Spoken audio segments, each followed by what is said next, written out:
all this talk about the Big 12 moving east with ACC schools, are we already neglecting the guys that we just added out west? This is Locked On Big 12.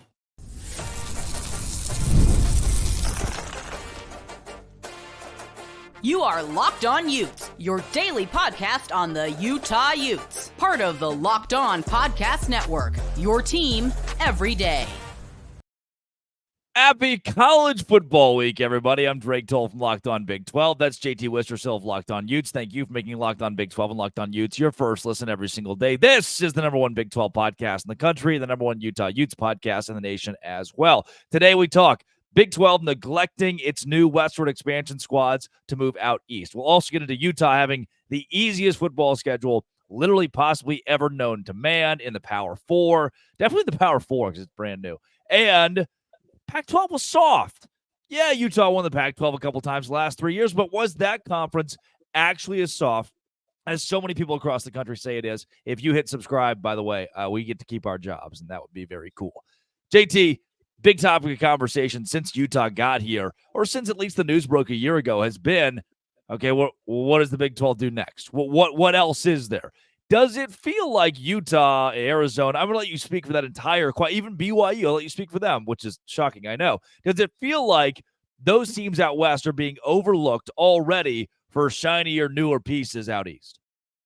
I don't think so. I think they're incredible. I feel like, look, in today's world of college football, from a Big 12 perspective, right? If you're the conference, it's about what else can we add? How else can we grow? How else can we expand? So I don't feel like the Big 12 is neglecting those teams too, because the truth is the gap between the Big 10, the SEC, and then the Big 12 is massive. So you have to continue to try to look and see, okay, who can you add? Who can you bring in? Because adding a team like a Utah, a Colorado, to me, Arizona, all those are big brand boosters to your conference, because what are those teams? Teams that, I know I said Colorado too, but Colorado carries a lot of excitement, but like Utah and Arizona, right? Like they should carry high ranking numbers with them all season long in terms of, I think Utah's a top 15 team. I actually even think top 10. Arizona, I think, is a chance to be a top 20 should be a top 25 team for most of the year. So I think that adds a lot of value, but it's still not enough to match what the big dogs are doing in the Big 10 and the SEC. I'm not saying all the schools they could add, like a Clemson and a Florida State, would be enough to obviously compete exactly with them, but it's a step in the right direction. I think it's just the world we live in, a college football. If you're not trying to stay relevant, grow, and expand, that's what it's about in today's world. And I got no issue with the Big 12 continuing to try to add and up their power in terms of the amount of powerful brands they can bring in, because when the Big 12 gets better, Utah gets better, because iron sharpens iron. Those best schools would sharpen a Utah team that's been inside the top 15 the last few years. So I like that the Big 12 is staying aggressive to expand, and I'm just excited for this season. Like you said, Drake, I mean, we are a week away from getting football back, and if anything else, we're a week and a half away from Utah getting out there. So I'm fired up, my friend. I'm very excited to get to the point where, hey, we've kind of wrapped up the offseason expansion, long-term talk. We get into the actual football talk. I'm so excited to talk real, actual football very soon. But also tying up a bow on what all has happened this offseason from Clemson and Florida State, the 5 lawsuits with them in the ACC, Florida Attorney General, which has actually dropped their lawsuit now, and the chaos there, which has turned most of our attention out east and made me think, if you're a Utah, if you're a BYU in Arizona, you're a Colorado, Arizona State, do you want this conference to try to pick up a Washington State, an Oregon State, a Boise State, a UNLV, anybody out west before you look at NC State? I mean, personally, I'd rather have NC State. I just think they're a better football program right now. Now, Oregon State was up there, Washington State was up there, but they took a step back because they were left behind already. Look, maybe one of Oregon State or Washington State will be that group of 5 team that ends up getting in this year, but they're not going to make any major noise or do anything crazy in the playoff, right? So I just think at the end of the day, I'd much rather have an NC State who's a consistent top 25 team like that too. And I'm not saying if the Big 12 added Oregon State and Washington State, we've talked about this before, yeah, I would be happy for those brands. I just don't think that moves the national needle much in terms of, man, the Big 12 is really leveling up their play. They really close the gap, because to me, when you add a Clemson, a Florida State, like those are next level brands.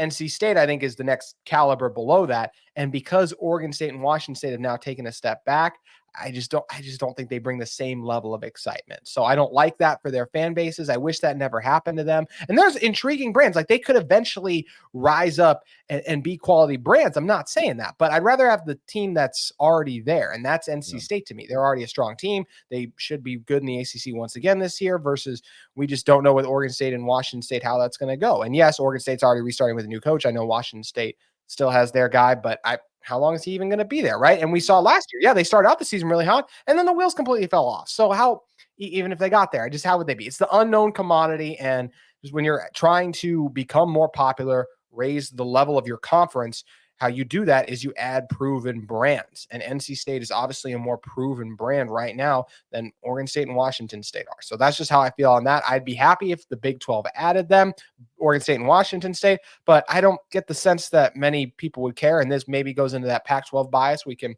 talk about in a little bit here, but expansion can be a good thing sometimes, but if you're expanding just for the sake of expanding, I don't know if that's necessarily always the best thing. But NC State, to me, I would be excited about that, not just because I'm in North Carolina now. Coming up, the Big 12 did a really bad thing. This is Locked On Big 12, part of the Locked On Podcast Network, your team every day. Today's show is brought to you by Ibotta. I have saved money this summer with Ibotta. It's a free app that lets you earn cash back every time you shop. It's summertime, which means barbecue season, which means you're buying all the grilling supplies, and you're buying all the brisket, you're buying all the hot dogs. And right now, you can earn hundreds of dollars on different items, from groceries to beauty supplies to even toys. The average Ibotta user earns $256 per year. That could cover the cost for an entire shopping trip, that flight, or fancy dinner that you're craving. Other apps give you points that don't amount to much. Ibotta, you earn cash back that you can withdraw from your bank account, PayPal, or gift cards. Right now, Ibotta is offering listeners $5 just for trying Ibotta by using the code LOCKEDONMLB when you register. Just go to the App Store or Google Play Store, download the free Ibotta app, start earning cash back, use code LOCKEDONMLB. That's Ibotta, Ibotta in the Google Play or App Store. Use code LOCKEDONMLB. Ibotta today. JT Wistrcill of Locked On Utes. Let's start here. There has been a terrible, awful disservice that the Big 12 commissioner has brought down on every single school in the conference not named Utah. And that disservice is the 2024 Utah football schedule. We talked about this as soon as it came out. You were the first host I talked to you about this because it was so blatantly insane. And today, it feels maybe even more insane than it did then. Just the ease of what Utah gets. And before we even dive deeply into every matchup or some of these matchups, what is your reaction? Not the reaction when it came out 4 or 5 months ago, but your reaction as of late August going into football season with the shake that Utah got from Brett Yormark and company.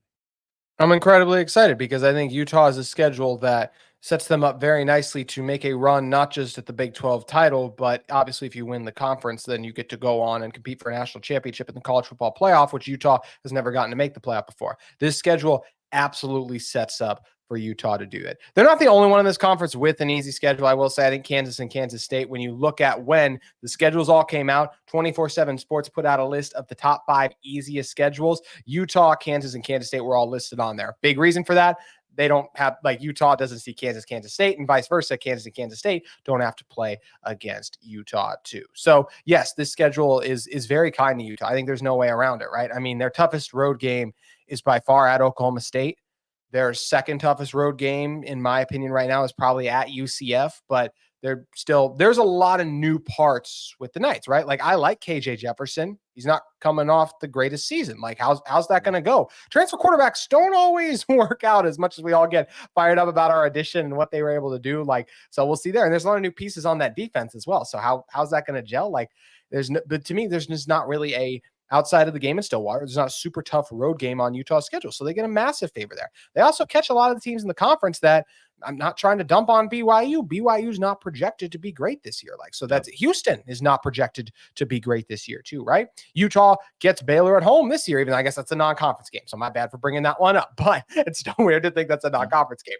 But there's just a number of games on the schedule where you look and you're like, okay, like Utah gets to Arizona State this year, right?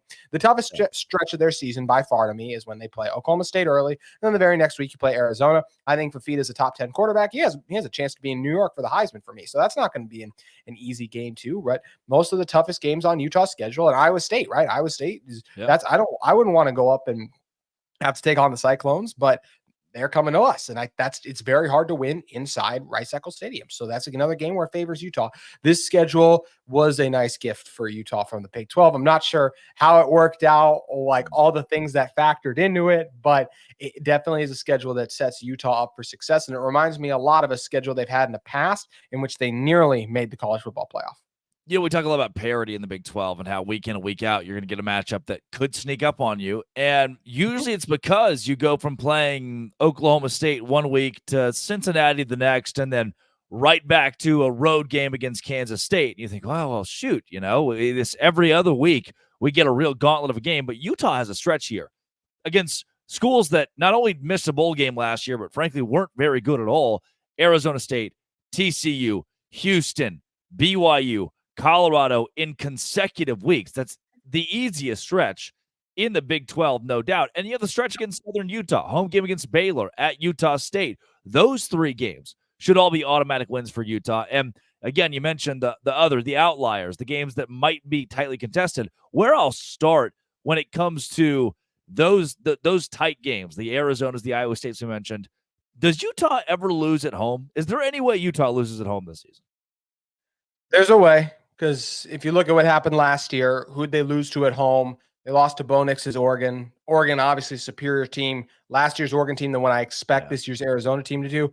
But when Utah also almost lost at home back in 2022, it was with an unreal performance from Caleb Williams. Noah Fafita is not Caleb Williams, but he is one of the best quarterbacks in college football. Yeah. He is capable of going off. That, to me, is the most likely Utah home loss. I think Rocco Beck's a good quarterback, too, so you look at that one late in the season.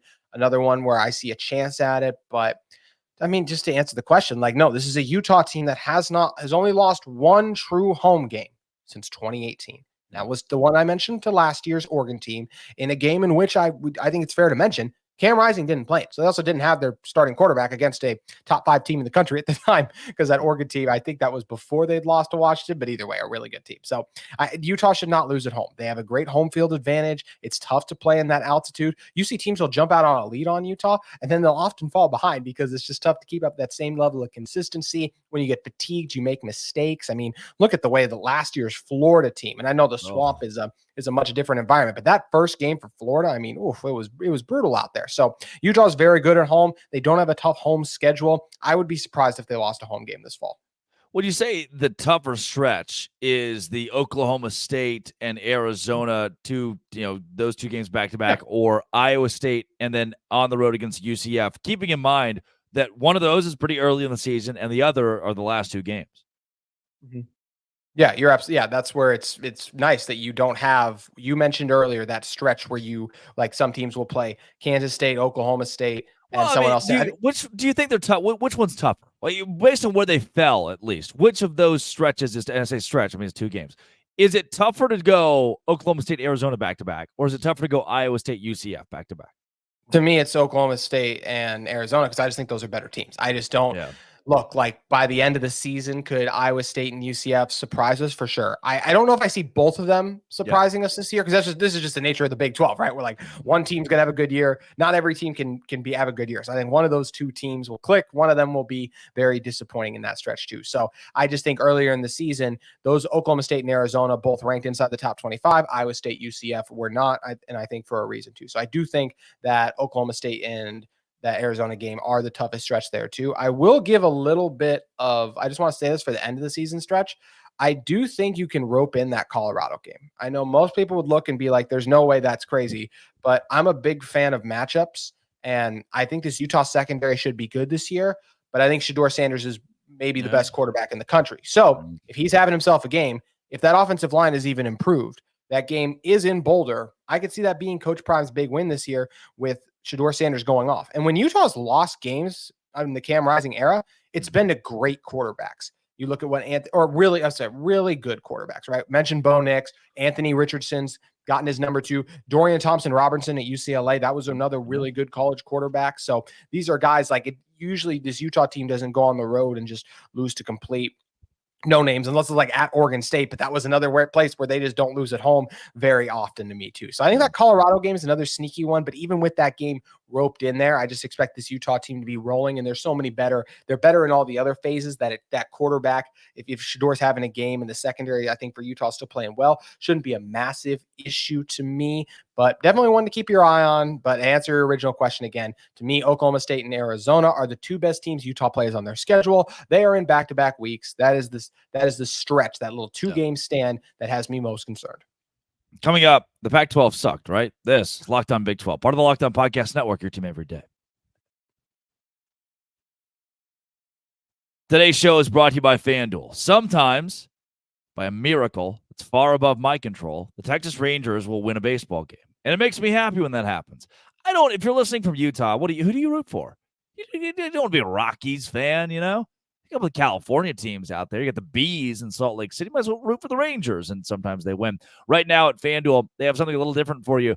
Through September 22nd, all FanDuel customers can bet $5 and get a 3-week free trial of an NFL Sunday ticket from YouTube and YouTube TV. That's right. With a YouTube TV base plan, you'll be able to watch every regular season Sunday afternoon out-of-market game. All you need is a Google account and a current form of payment, and you can cancel any time. You've heard us talk a lot about FanDuel. It's America's #1 sports book, and right now you get that kind of offer at FanDuel.com/locked on. To download America's #1 sports book, FanDuel.com/locked on. Visit it today. JT Wistrcill of Locked On Utes. We talk a lot about how Utah has won 2 Pac-12 championships in the last 3 years. We also talk a lot about whether or not the Pac-12 was good at football. There are national pundits and Big 12 homers that would say the Pac-12 just wasn't as good as the ACC, the Big 12, the Big 10, the SEC. If the statement is Utah will not win the Big 12 because it's a step up in football, how do Utah fans react? I think it's a ridiculous statement, frankly, because when you look at what this Utah team has done, they've beaten some of the best teams in the country with Cam Rising at quarterback. Because, look, we can talk about Pac-12, Big 12, whatever it is. All I know is when Utah beat Oregon back in 2021, where was that Ducks team ranked? Inside the top 5. And then when they beat them the first time, they tumbled back to 10 or in the top 10. Utah beat them there. It was the same thing when they played USC back in 2022. Both those times Utah beat the Trojans, they were ranked inside the top 10. If Oregon breaks through that first year and they win the Pac-12, I don't think people are talking about, the Pac-12's down, because who had just won? Oregon, one of the biggest brands. If USC had beaten Utah the second time when they played in 22 and they win the Pac-12, well, then it's like, well, that's Caleb Williams. This is USC football back under Lincoln Riley. He's had a lot of success. Then I don't think we're saying the same thing too. And I'll also add this, because everyone talks about, the Pac-12 soft, all the things of that. Why was Utah able to be successful versus those finesse teams? Not Oregon as much, but more so USC, because they played a physical brand of football. I mean, this is a Utah team where what's the ultimate mark of like physicality too, and like how it's going to translate is how are these guys project to the NFL, right? Like, are you just taking advantage of weaker competition and your guys aren't as good, or do NFL teams see the value in them? Well, just last year, Utah had a defensive end drafted in the 3rd round, and they had an offensive lineman drafted in the 4th round. Year before that, same thing with an offensive lineman too, right? So this is a Utah team, and there's tons of Utah talent in the NFL, like all around on this team too. So this isn't just Utah is just beating up on weak competition, and then their guys don't go on to do anything. Utah has constantly guys that are going on to the NFL, producing at the next level. And also, Utah had a top 5 run defense last year. So they are physical. They've been able to take advantage and do a good job week in and week out because they just been better than who they've been playing. And yes, the Big 12 might be there. Maybe there's a couple better like rushing offenses. Sure. This Utah defensive line is incredibly deep. These are linebackers who are going to be playing in the NFL. Utah's ready for the challenge, and the Pac-12 was still a physical conference too. If you want to say it was maybe a little less physical because of the quarterback play, sure. But this is a Utah team with their run defense, with the way their offensive line, their identity is established. They are not soft. They are not a finesse team. They're ready for the challenge in this league. And obviously, a lot of people think so too, because pretty much every ranking I see in the preseason, thinks this Utah team is going to win the Big 12. So therefore, I'm not the only one who thinks they're more than up to the task physically. Rocco Beck, Garrett Green, KJ Jefferson are good quarterbacks. Good. They are not Shedeur Sanders. They are not in the caliber of a Jalen Daniels. They're not at a Noah Fafita level. And that's the depth of the Big 12, the quarterback position this year. There are 9 guys, like DeQuan Finn, MAC Player of the Year, who plays for Baylor now, could be a game-changing guy that wins them 5-6 games and sneaks up on a couple of teams. Is Utah ready for that level of depth at the quarterback position that the Big 12 is going to offer you? And granted, a couple of those names are guys that are coming over from the Pac-12. They're definitely ready. I mean, just last year, Utah had to take on Caleb Williams, Shedeur Sanders, who you already mentioned, Bo Nix, and Michael Penix. So, and especially Nix, Penix, like literally all of those guys, like where did Nix go? 12th or whatever, like all top 15 picks, the 3 guys I mentioned, and then Shedeur will be one this year too. I think Shedeur is the best, and Fafita is the other one, right? And yeah, Fafita ended up, and he beat Utah, like credit to him like that too, but Utah's used to facing guys like that, and Utah, they had so many injuries, and they gave me even particular, like they had injuries last year, and then look at the Arizona game, you literally see their 3 best defenders were out.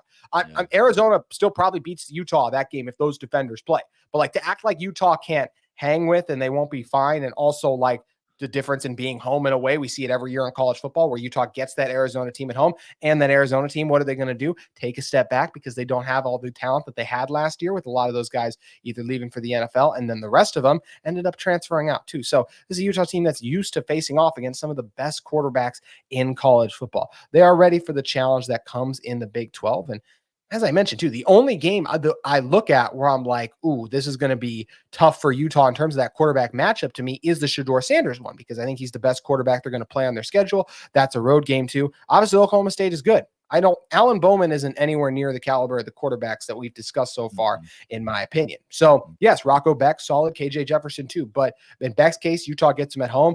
And in Jefferson's case, I think this Utah team is ready to take on a quarterback of his talents because, simply put, they've just played better quarterbacks several times. These guys, and I didn't mention Anthony Richardson. This defense took on Anthony Richardson a few years ago too. Now, he beat up on him, but also that was, I think, a lot had to do with the Florida climate and Utah not being ready for that, because that was Utah's worst tackling performance I've ever seen. So worst tackling performance I've ever seen. That makes it an outlier. What's the common trait in that? Well, it was in Florida, and those guys are not used to playing in Florida. Just like last year's Florida team comes out to Salt Lake City, and they look abysmal. When Utah travels out to Florida this year, that will be all the way in late November, where the humidity like that will not be as much of a factor. And no offense, KJ Jefferson, he's not Anthony Richardson. So I think Utah is more than ready for the quarterbacks they're going to be facing off against this fall. If someone points last year at the Northwestern game and says, we're all picking Utah number 1 in the conference, they lost to Northwestern in a bowl game, who went through just a wild college football season themselves, and Utah put up 7 points. What's the rebuttal to that?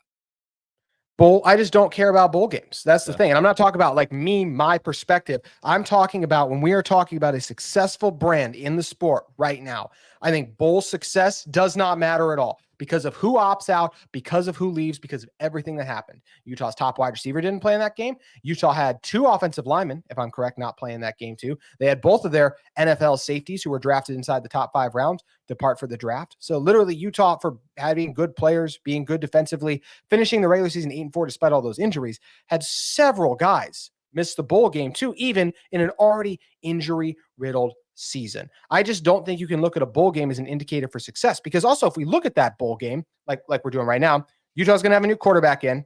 Utah will have, their top 3 pass catchers will probably be entirely different, and they're also proven commodities, right? Damian Alford averaged 19 yards a catch last year, over 600 yards at Syracuse. Dorian Singer, over 1,000-yard receiver. Brant Kuithe said 2 separate seasons, over 600 yards receiving as well. So all those guys completely different. Mekhi Bernard came back in the bowl game. That was his first game back, coming off an injury that he'd missed pretty much the entire season. So now he's going to be back and fresh for this year. You also look at that offensive line that will be revamped, instead of having makeshift guys who haven't started all season then getting thrown out there because you have a couple other dudes who opted out and you're trying to patch it together too. And the Utah defense, same thing, where you had a lot of those guys getting their first opportunity and start. We're not talking about, is this Utah defense the very first game going to look better than Northwestern? I think they'll look pretty good because they're going against Southern Utah, but this is a group that is settled in. Utah has 2 Pac-12 championships in the the last few seasons. Utah, even last year, an injury-riddled season, went 8-4.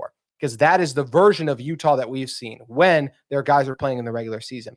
I just don't think we can take bowl game success into consideration too much, especially for a team like Utah, because it's not the same team that was there in the regular season when you look at the losses that are there. I'm not saying that bowl games don't completely matter, but I think when you're projecting Utah's success, like and being like, well, they lost in the bowl game. Well, if you look at how different the roster is going to be, that to me is just not a good indicator. And once again, Utah's picked to win the Big 12. So that bowl loss to Northwestern and Las Vegas obviously doesn't haunt them too much. JT Wistrcill, Locked On Utes. Well done. Always fun, Drake. Appreciate you. Anybody who's wondering that out there about the bowl game, they're not wondering anymore. You told you ate no crumbs, as the kids say. I had some demons to exercise, so I appreciate you letting me get those out late tonight.